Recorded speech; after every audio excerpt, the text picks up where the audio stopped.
Hello, everybody. My name is Vanzana Atara Ora, and I am the host of the Adult Child podcast called Adult Children in Recovery, Growing Up with Insanity and Moving Toward and Choosing Serenity as Your New Normal Reality. I have a special guest with me today, but right now, just quick, I want to just welcome you and say thank you for supporting my YouTube channel and my Hope and Healing for Adult Children in Recovery podcast, which is on Buzzsprout. So just a little reminder of why we're here. So Adult Children in Recovery is a podcast that serves to empower, inspire, and provide practical solutions to anyone struggling as a result of complex and repeated early childhood stress, abuse, and trauma. As a survivor of emotionally unhealthy, unsafe, and wounded adult child parenting, that means that my parents were also wounded children, and they're known as adult children. I know how important it is to heal and recover using tools of self-care, but compassionate self-care and different types of mindfulness practices. Here to remind you again that none of the stress, confusion, abuse, or neglect was your fault, but was just simply passed on to you.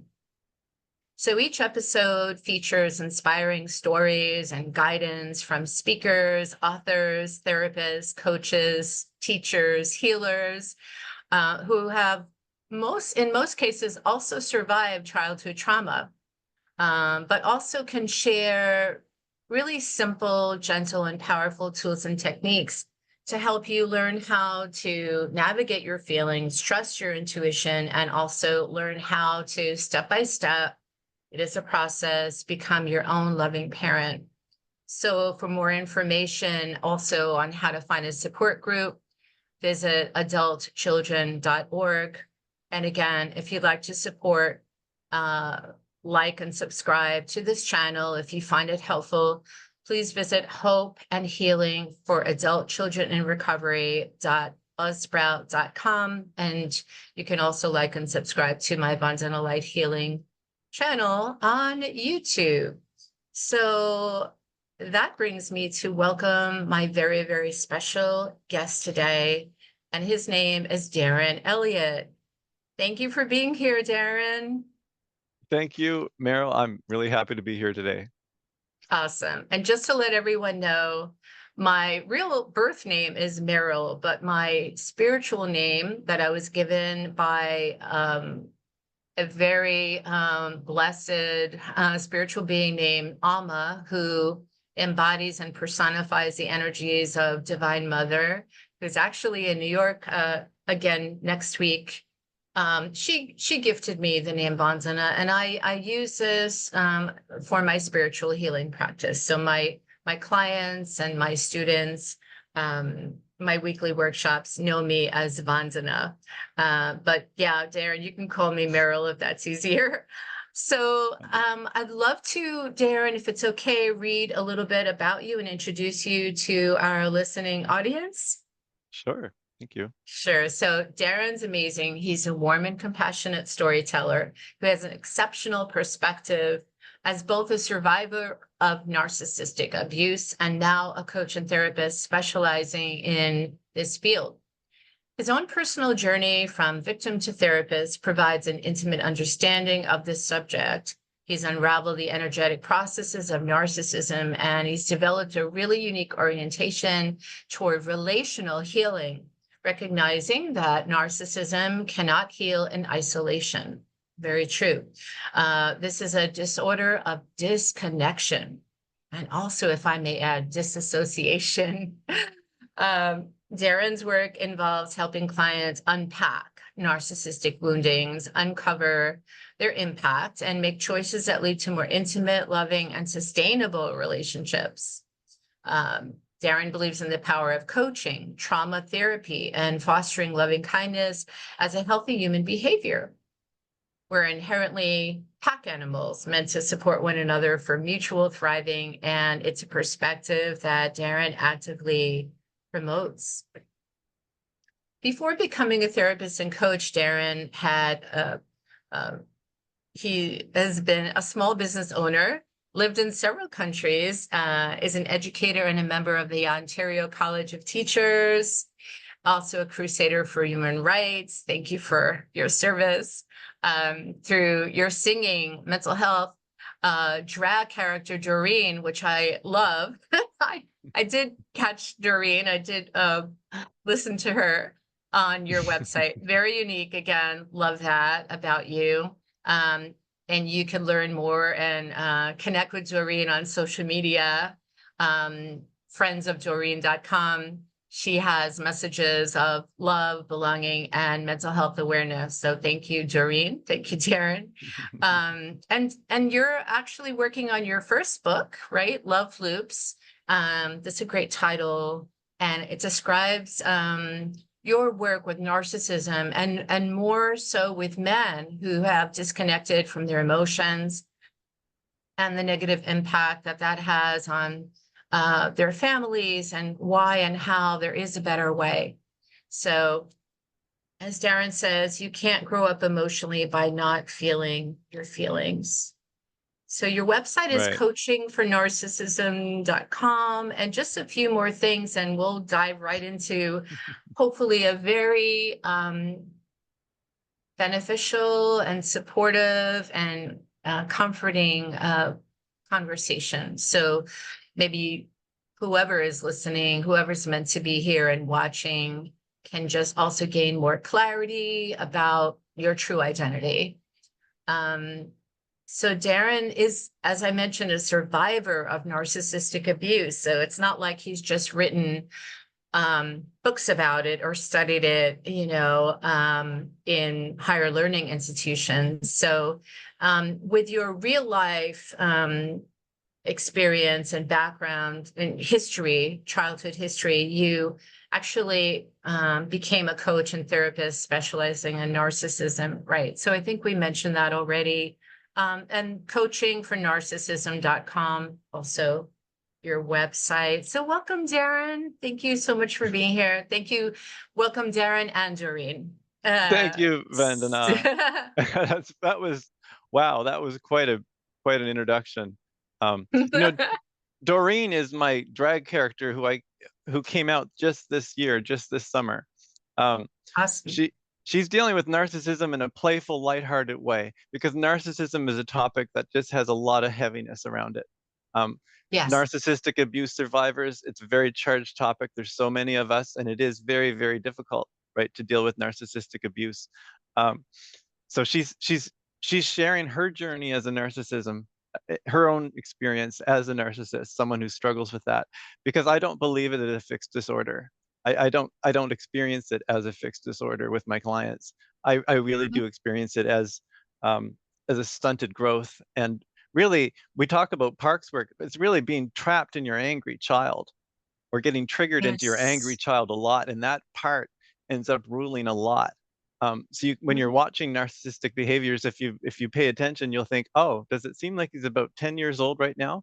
Yeah, it might, because that angry child is the one that's doing the thing when you're being triggered into a narcissistic response. No, I didn't, you did. Like that kind of like, yeah, there's so many aspects to it.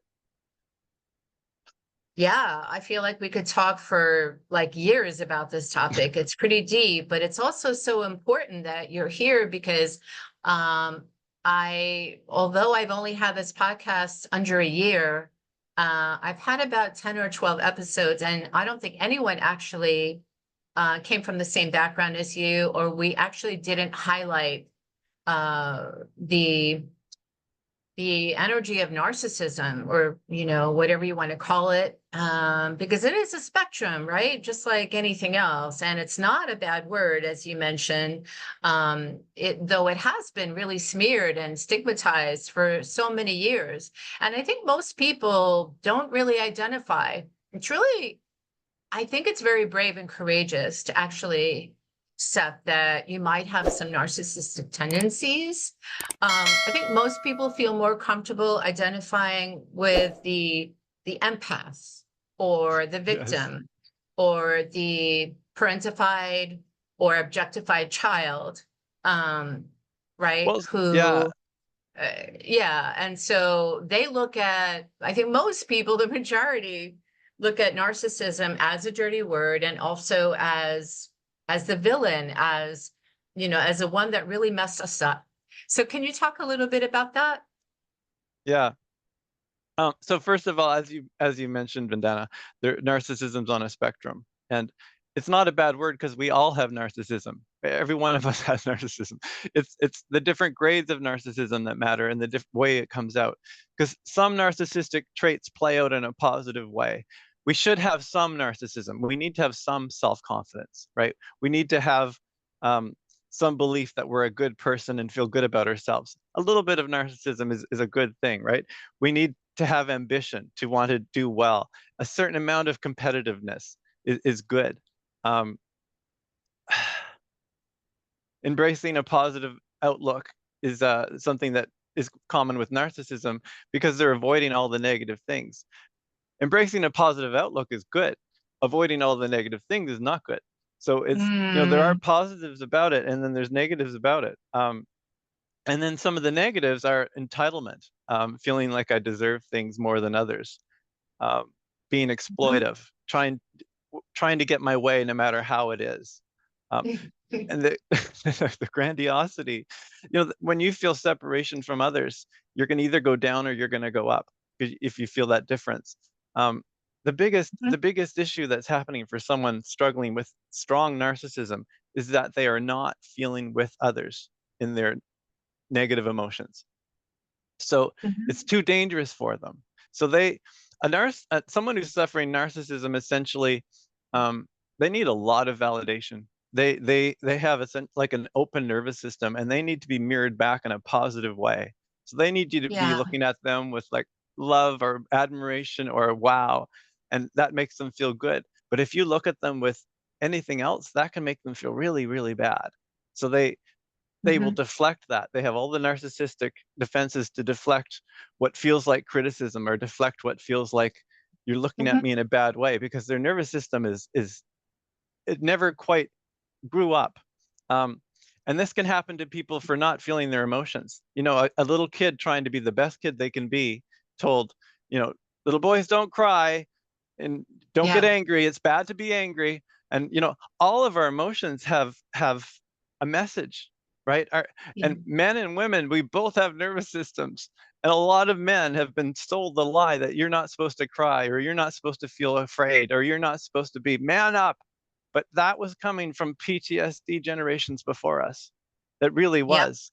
People came Yep. back from war. Husbands came back from war mostly, and they came back from war with too much trauma. But they were expected to be happy, right?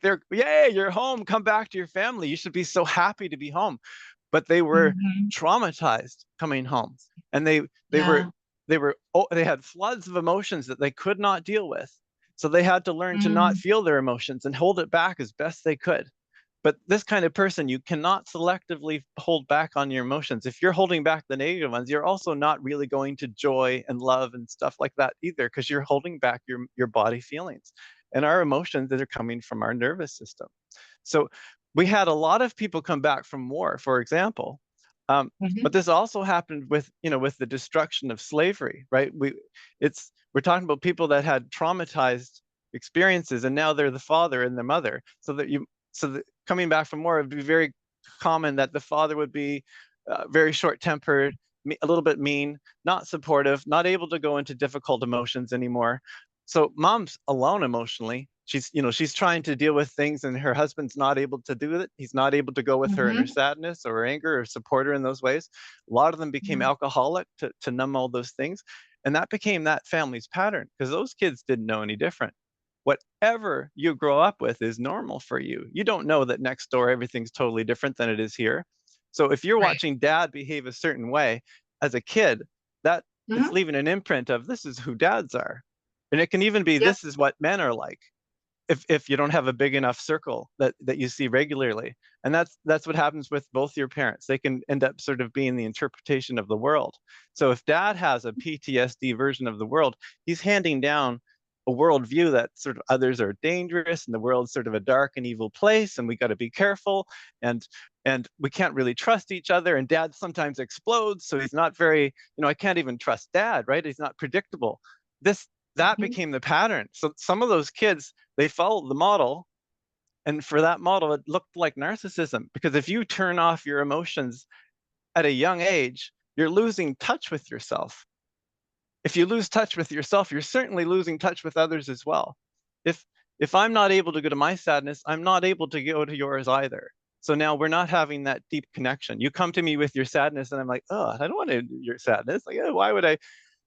When we're in our healed versions of ourselves, when you come to me with your sadness, I can see that you're sad, and they're like, oh gosh, and I'll feel sadness too with the mirror neurons, because I'm not afraid of my emotions and I feel with others. And when you come to me with your sadness and I feel it with you for a moment, you feel seen and heard because I felt with you, not because I said, oh, I see you are sad. It's because I felt your emotions with you, and that's what they're not doing. So they're not able to have these deep connected relationships. So then they don't fully trust others because the relationships are not secure. And you behave very differently when you don't trust others than when you do trust others. So a lot of what we're seeing now really is, the second generation and third generation of a lot of trauma, a lot of, disconnection. And there, of course, were a lot of people that didn't come back from war, and that's another trauma altogether. And then there's so many different traumas we're dealing with right now. There's, generations, our Indigenous people here in Canada were hugely abused. It was a total cultural genocide just a few generations ago. They were told they were evil, families were separated, kids were treated brutally. And they were treated brutally because they thought they were evil. They were like, you're not Christian, so you're evil and you're bad and your language is bad. They had little kids who they forced to stop speaking their language before they had any language other than their language. So, and then they're treating them roughly. A lot of these kids didn't survive the emotional abuse. And I mean, they physically died with the emotional abuse. Others ended up eventually going back to their homes, couldn't even speak their own language, had no connection to their culture, had been taught that their culture was evil, had self-hatred, and then we've presented them with, and here's alcohol and tobacco for your enjoyment. Well, what are they going to do? They're going to reach for alcohol to drown this sorrows. And we've created this, I mean, it's just all trauma. It's all trauma, and it's just humans treating other humans as if they're not human. And we've done it. We did it to the Indigenous. It happened with the Black history, mostly in the US, but in a lot of parts of the world where, families were torn apart and people were treated like animals. And of course, we're all pack animals, but they were treated like they were different, as if there's some difference between humans. It's still happening now in Gaza. So it's still happening now. Yes. So, humans are humans. We should be on the same side. This is global trauma. It's collective trauma. It's generational trauma. It's cultural. It's it's racist trauma. So all of this is still playing out. I mean, and let's not forget the Holocaust. So I mean, depending on your ancestral lineage, there's most of us have some degree of trauma, either small t or with a big T. And then it gets passed on maternally and paternally, as you mentioned. So, my goodness, I have so many questions for you. So little time. So, they say in metaphysical world and the healing world, spiritual world that I'm a part of, being a Reiki master since 2007, that the empath and the narcissist, we always get like clustered together. I'm an empath, right? And it just so happens that I know for sure that although both my parents were not diagnosed, they were unfortunately undiagnosed, that mental illness probably definitely runs in my family on both sides. I know for sure because of all the characteristics of a narcissist, and that my father was there somewhere on the spectrum, somewhere pretty high.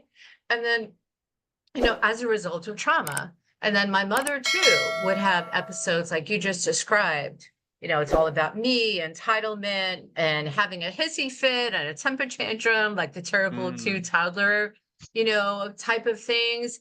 Martyrhood and all of that I was a witness to.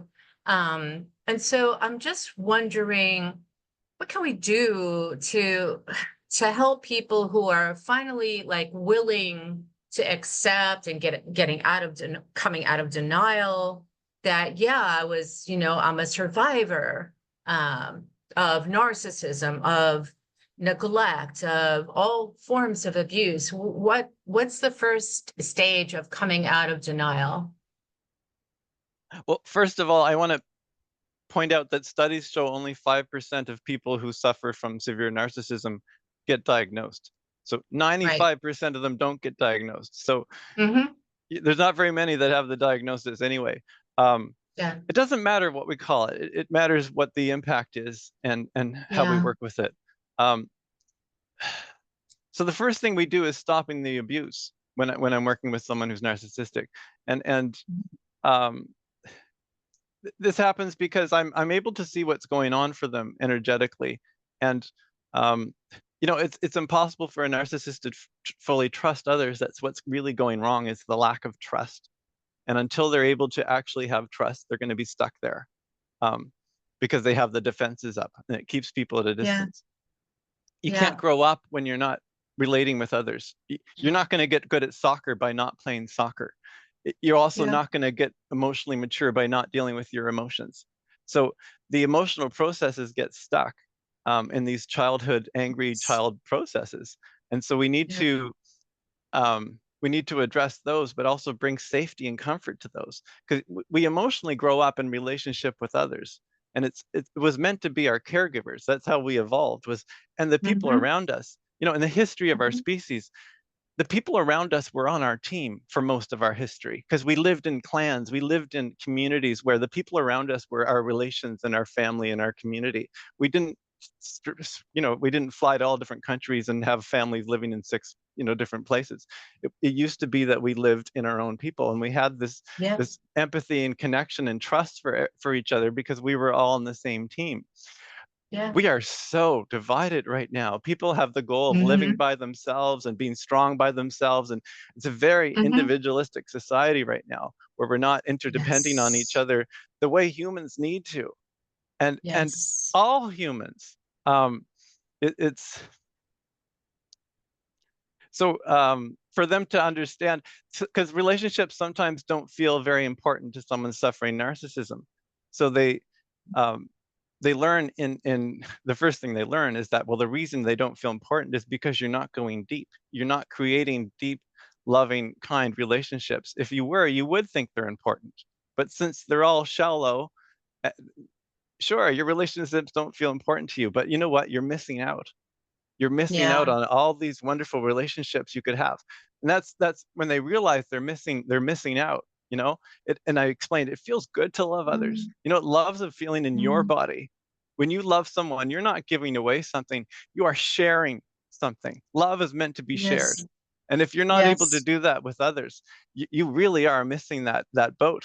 Um, they want that, and that's often part of the motivation, is because, but you can't get in touch with that if you're avoiding everything, like, because the love that you usually feel with a narcissist is checking boxes kind of love, because they're not feeling the feelings. They have to make up their own sort of criteria about what they love. So yeah, Mm. yes, I love Mm-hmm. you, of course, you have beautiful eyes, and I love your hair, and I love the way you Mm-hmm. dress, and I love where you live. But they don't have the body feeling. They don't even realize they're missing out. But Right. but their partner can feel like they're missing out. The partner feels the disconnection whether they know it or not. Um, so if Absolutely. you're in a partnership with someone who's suffering from a lot of narcissism, you're going to be Mm-hmm. alone emotionally, because Yes. they are I not know. I going lived into it. those. Yeah, yeah. If I they're not married a going into narcissist. sadness, they won't go into your sadness, right? Yeah. Oh, exactly. I mean, I never was as lonely. I never felt as lonely and as isolated as I did when I was married. It was almost 20 years. And, that led me, all of that pain and trauma and daily stress led me to becoming an energy healer, Right. and healing myself first. Yeah. And that's an ongoing process. As you know, that doesn't happen overnight. There are so many layers to that. But isn't that pretty normal, right? Like if we're raised by narcissist parents, this is all we know. Like you said, this is what we're familiar with. And we just naturally gravitate to what's familiar because it feels on some level safer. It's all unconscious, right? And then Well, we just marry somebody who resembles, who reminds us somehow of our mother or father. yeah, it's I want to point out too, there's all different types of narcissism expressions. So, there's also narcissists that are always sad and they need, they need the validation of poor you, and they need the validation of sympathy. Mm, So it looks mhm. like different things. Because how your life is going, of course, will change your experience of narcissism. If right, Right. if you're if you're sweeping the street for a living and you're a narcissist, it's going to show up very differently than if you're the CEO of a company and you're a narcissist. It'll be Yeah. expressed very, very differently, but they both need Right. validation. They like that's one Right. of the common traits is validate. And an empath, we notice what someone needs. We notice the feeling of others and we want to help them. And in the case of a narcissist, yeah, we'll just naturally take care of them. It's like, because we can feel it Hmm. and because we care. And someone suffering narcissism, they can join us in our happy energies. They can join us in our love and kindness. They really can. So it feels like that's how they are as well, because they're with us being Mm-hmm. that. But then they get triggered into a different version of themselves. So, and then you may not know that they now have left you in your positive energy and they've gone to a negative energy. And two things will happen. One, they'll hide it, and if they're hiding it, you're not sure what's happening. An empath might feel what's happening, but they're not sure what's happening. It's confusing because they might be pretending to still be loving and they might be doing the behaviors and faking it, but they're passive Yeah. aggressive and you can feel it. And they'll Yes. do things Sarcasm. sideways and convert. Yeah. And you can feel them digging at you and they're not seeing you as being Mm-hmm. on their team. Um, Mm-hmm. so that's the one when they're hiding. Or they might feel like it's your fault that they got triggered into what they're getting triggered into, firstly, is the big ball of emotions they never deal with. If you're Exactly. not letting yourself feel, guilty for something you did bad, and you're like, I'm just not going to think about it. If you're not letting yourself feel fear or any of the negative emotions, energetically, it's not going to leave your body. You still have a nervous system. You can't pretend you don't have a nervous system. We all have it. We all have those feelings. Fear is an Mm-hmm. emotion all humans experience unless you're psychopathic and don't feel. So, Mm-hmm. for example, right? Mm-hmm. And loneliness is a human emotion that we all experience at some time unless you don't feel these kinds of things. So, um, I just had an ADHD moment right here. My train just fell off the track. Oh my Thank you goodness. for being so vulnerable and open about it. Because I feel like, uh, I definitely have tendencies of ADHD, and my son points that out to me all the time, because I need to get things done. Like, and if I don't get things done, I can't sleep, I can't function. I need to feel like I'm doing something, I'm getting stuff done, So I think like mm. that's also like um a survivor response or a trauma response, to feeling inadequate or not good enough and things like that. The perfectionist, that's Oh yeah, um yeah.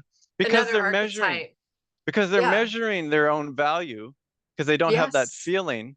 They're measuring other Hmm. people's value as well. So they Hmm.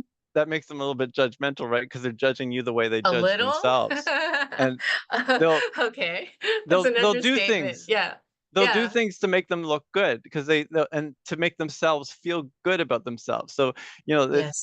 they know they're a good person because they volunteer at the Humane Society, and I know I'm a good person because I'm on this charity and because I'm the youth pastor at my church, and they have all sorts of proof. They try to be good people usually, and they develop proof for it, but they're not feeling. It's still Yeah. it's not going on, and they may get triggered into the different version of themselves. Um, some of them live fully in that different version of themselves. That's why it's a spectrum, right? It's Yes. it's like at some point in the spectrum there's a split between your good Hmm. and negative energies because you're Hmm. so disowned from those negative energies that it you're not able to deal with them anymore. So if someone wants you to talk about something serious, it make you feel annoyed because you don't want to go into something serious, and the other person just feels sort of pushed away, but you're protecting yourself from actually going poof.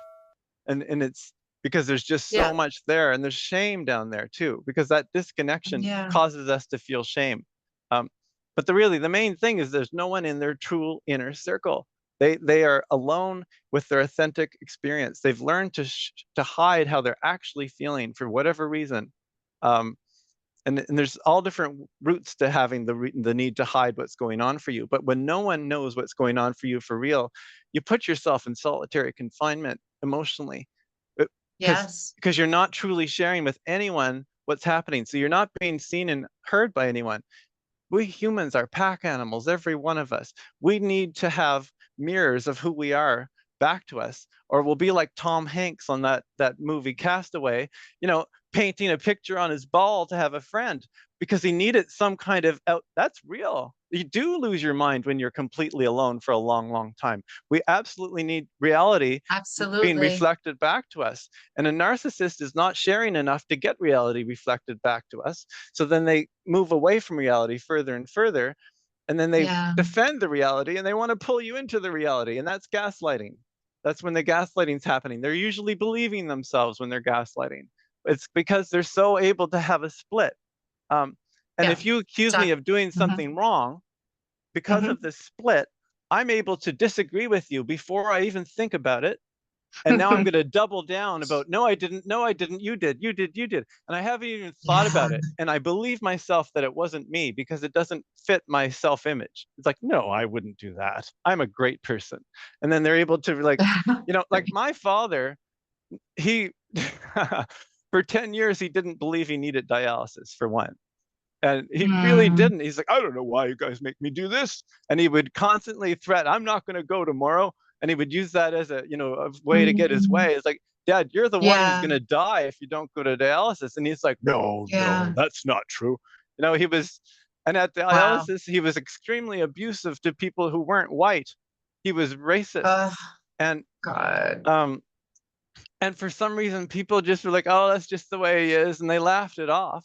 But yeah, because he's older, and it's like, oh yeah, he got away with a lot of it's just his dementia. It's just, abuse. he's been on, but those are just examples of how it showed with him, because he had the self-image of being a great Christian family man, father, baseball coach. So he had, when they have this kind of self-image, that will guide their behavior in good ways a lot. Because they make choices that reinforce that I'm a good Christian father and I'll do things that a good Christian father does. But they're not attuning with others. So in the case of me, he just did not understand why I couldn't be a great baseball player engineer. He just didn't get it. He couldn't see me as anything else as a baseball playing engineer. Like that was who I was supposed to be. And because of that, my self-image was basically not allowed to be created. Because he devalued the things that I liked, and he devalued the things I was good at in an attempt to push me towards engineering. What I ended up doing was taking my voice away. I was not allowed to do music for many years, but when I was a teenager, my mom finally forced the topic, because I was a depressed teenager with no hobbies, having been forced to go to soccer camp and baseball camp and do things I never liked. I was just sad and alone. So my mom pushed, and I was able to do music. And my father was really against it until until he started hearing, oh my goodness, your son has a beautiful voice. Wow. And then all of a sudden he approved of me singing, and he like gets it from his dad. He approved of me singing, but at the same time, he still disapproved of me singing.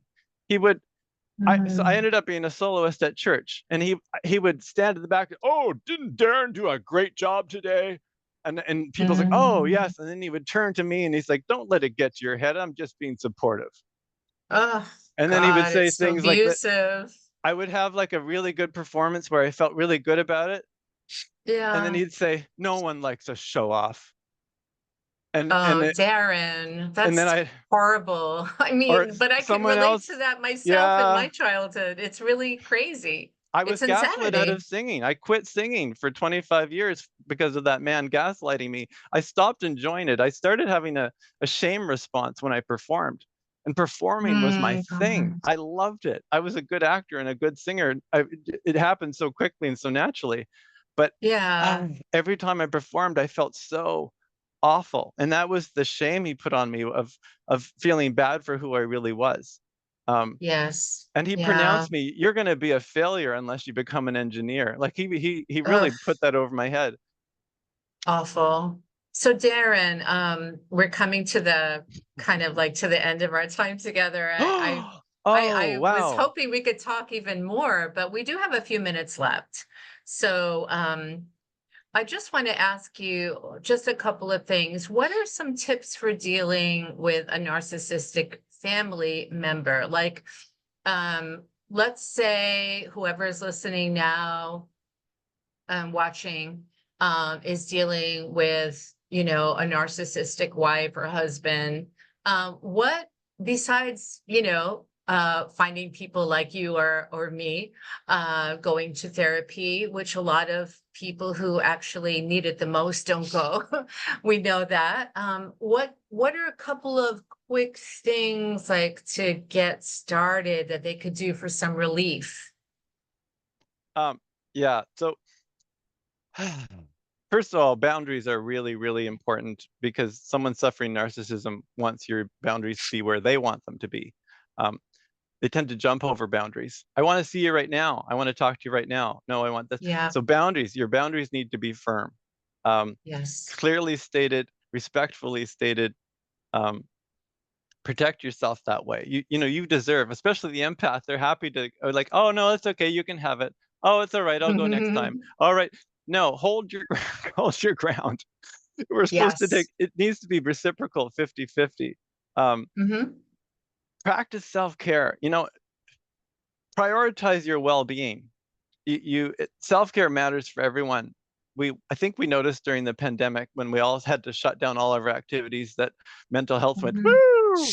Yeah, all self-care matters. Do the things that make you feel good. You know, make sure you're moving your body every day in some way that you enjoy. Make Hmm. sure you're connecting with others. Connecting with others meaningfully is really Yes. the most important way to wellness for anyone. Um, for any and that so that someone who's suffering from narcissism, um, they get triggered into those angry child processes of blame and contempt, um, Yes. turning tables and gaslighting, all those things. You can use the of course method when you realize someone is suffering from this and their behavior is like this. When they do it to you, um, say they make you wait for an hour and a half, and you're like, oh my god, I can't stand when they do this. Don't make it about you. And it's like, of course he did that. He doesn't, you know, this is what he's like. Just giving Hmm. yourself the of course rather than the reaction to it. You want to not engage as much as possible I like into that. battles. That's You want very to helpful. avoid power struggles because you're not going to change their behavior unless they have a personal growth mindset, unless they're actually open to waking up. That's the main problem, is the openness to waking up, right? Because the avoidance Hmm. of negative emotions also enables them to avoid their own negative traits as well. And there's such a strong desire to be perfect.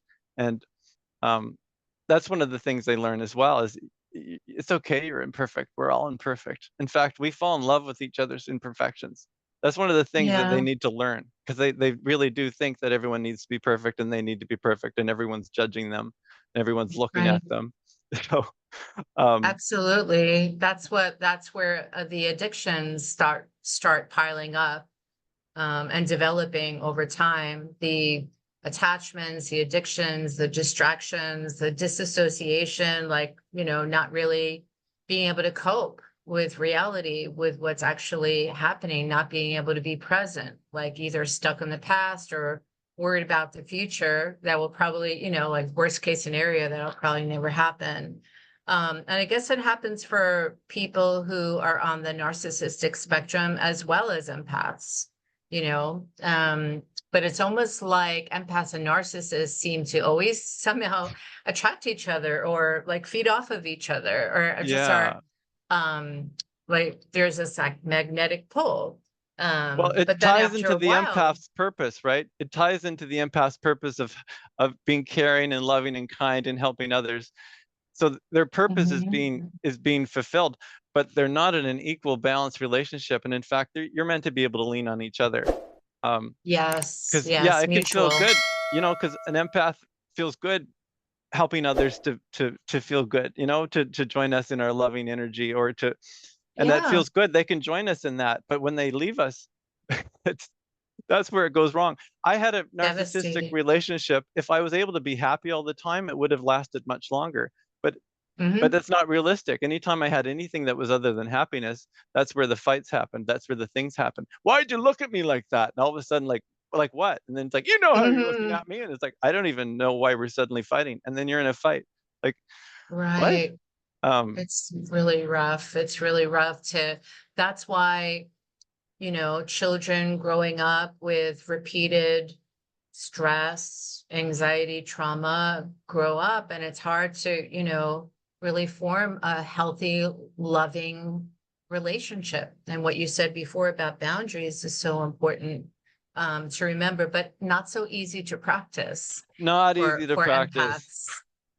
Yeah. It's, Um, but it's necessary, and we can do it slowly and just forgive ourselves if we don't, practice tough enough boundaries like immediately. It's almost like we're being reborn, when we're coming out of all those years of trauma. And we're in the recovery stages of our lives. We're willing to actually come out of denial, to talk about what happened, to trust our feelings. In order to heal our feelings, we have to feel our feelings, right? To talk, trust, and to feel. And so I just wanted to ask you before we end today's podcast, what's happening with your book of Love Loops, I believe, right? yeah. Are you working on it presently, or when do you think it might be available? I love the title. Can you talk a little bit about it? Yeah, sure. Um, so the name Love Loops came because at, at at a certain stage in my work with someone suffering narcissism, creating love loops becomes um, the thing that keeps everything sustainable. And Mhm. sometimes when someone does not have many relationships, I ask them to practice with a pet because it's easier to love something that loves us back. And love is a Yeah. feeling in their body that they may not be familiar with. And um, Mhm. so nurturing it, something we do in our practice together, um, first through self-compassion and then developing compassion for others.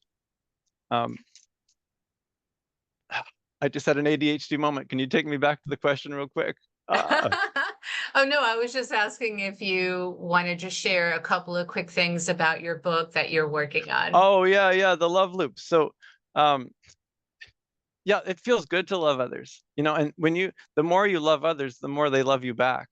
And Mhm. if in the case of a narcissist, they think people are judging them and being critical. It's hard to be loving with someone when you think they're being critical of you, right? It pulls up our own defenses. Well, their defenses are always up. Oh, that's exactly what's happening. Their worldview needs to shift. And once they realize people are actually wanting to love them and love them back, I mean, it starts more and more because first they stop abusing others, and then they notice people are being warmer to them. And then they start experimenting by like going to a different grocery store and seeing what does it feel like to be kind at the clerk instead of mean at the clerk. And then they'll try to be Mm, kind at the clerk and they'll see like, oh wow, that was better. I actually liked it better. And it's like, yeah, because you co-create your relationships. Who you are with me brings out different parts in me. When you are loving others, you're going to bring out their loving parts more because it's safer for their loving parts to come forward. When I walk up to my yeah. neighbor and like, hi, good morning, they're likely to say, oh, good morning, right? Because I'm Yes. giving them that thing and their loving parts can come forward with me. If I walk up to my neighbor and I'm looking down, or it doesn't prevent it prevents that opening. So once they get Right. into that like I want love, like yeah, well you have to, for you to get love, you need to be creating these love loops. Um, that is sustainable Yes. because they don't want to break those, and that's what leads them into. I mean, by that time, they're already practicing vulnerability more and more. So in their love loops, that's where the Yeah. trust is going to develop, and then they're going to, because they need to just learn to connect in deep ways. They need somatic processing too, though, because all the Mhm. repressed emotions have become too difficult to deal with, and that's real. So they need to release a lot of negative energy. If they've been, Yep. avoiding negative emotions for a lot of years, they need a lot of tender care to get there. So it's not something you can Yes. just do with your loved one. You can't just love your loved one to be not a narcissist. It really does take And coaching you and can't fix understanding, them and either, you can't like I fix was them. trying to do for years Mhm. and years until No. one of my husband's addiction counselors said to me, you know what? You do you. Don't worry about him. You can't change him. You just take care Mm. of you. You're not taking care of yourself. I was so all about, I mean, like I, all of my attention was on him. So I stopped taking care of myself because I lost my identity, growing up as, in a very dysfunctional household. Yeah. Where I didn't feel like I had the value or the validation. The only way I could do that is through caretaking and people pleasing. Right. You're And taking care of their emotions for them. You realize that, right?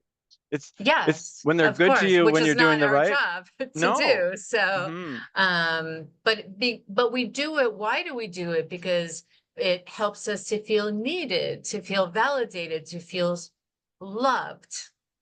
And And it's a natural that's why human we do thing to it. do, right? It's natural to do that. It's just it gets out of balance because you're the Very one out of who's doing it balance. almost all the time. But it's natural for us to want to love each other and take care of each other and help each other feel good. And Yes.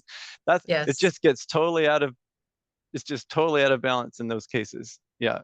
Absolutely. So I hope that the book will come out soon and people can, how can people, once it is published, can they just go to your website, coachingfornarcissism.com?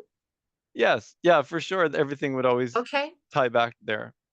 All Yeah. right. Awesome. I'm excited to pick up a copy myself whenever it's going to be published. So thank you, Darren, for and Doreen for being with us. And do you have any last words of wisdom or any guidance, like something like super important, maybe for people to remember as we're saying our goodbyes today? Yeah. You know what? Whatever's happening for you is a human experience. It's you can only have a human experience. People feel shamed for how they feel. You do not need to feel shamed for how you feel. Whatever is going on for you is happening for you because of all the things that have happened in your life and everything that's come down to this moment. But you can change your Yes. life one choice at a time. You don't have to change everything Yes. all at once. It's not possible, but you can do one thing. You can, you can Google learning about narcissism if you think you might have it yourself. There's a lot of negative out there, but just Mhm. one choice at a time is how we next time choosing not to go to anger when you're feeling like stopping it and staying with your partner, um, Mhm. deciding to invest in personal growth. We all need it. Every human needs to have a personal growth mindset. Honestly, the planet right now, the natural feeling in this world would be anxiety and depression based on the mess that we're in. So we all need to have a personal growth mindset so that we can fill our cup to overflowing. And when we do that, we flow into the lives of those around us in a positive way. So we need, self-care and building yourself emotionally and spiritually is so important. You need to do it for your first. Put your oxygen mask on first before you save the other Exactly. person so that you Yeah. have yourself and it makes you more powerful as well. We all deserve to Okay. feel good in our lives. If you're not feeling good in your life, reach for support. Yeah. Absolutely. And that's why I always recommend the adult children of alcoholics and dysfunctional families or para-alcoholics, because you don't even need to ever pick up a drink to actually display very similar, chaotic, inconsistent behavioral patterns. So my parents never had any alcohol. However, they acted in it was a very unstable household. There were no boundaries, no consistency. There was a lot of bipolar behavior and everything. So that's why I'm saying go to a support group. There are Mm-hmm. meetings all over the world, all over the planet. Go to aca.org, can find a meeting, phone meeting, a Zoom meeting, an in-person meeting. And just to feel that you're not alone, because your voice deserves to be heard. You deserve to feel everything and to thrive, not just to survive. So on that note, thank you so much, Darren, for being with me. And if you want to reach me, anyone out there, you can find me at vanzanalighealing.com. Thank you so much, everyone. Have a beautiful day.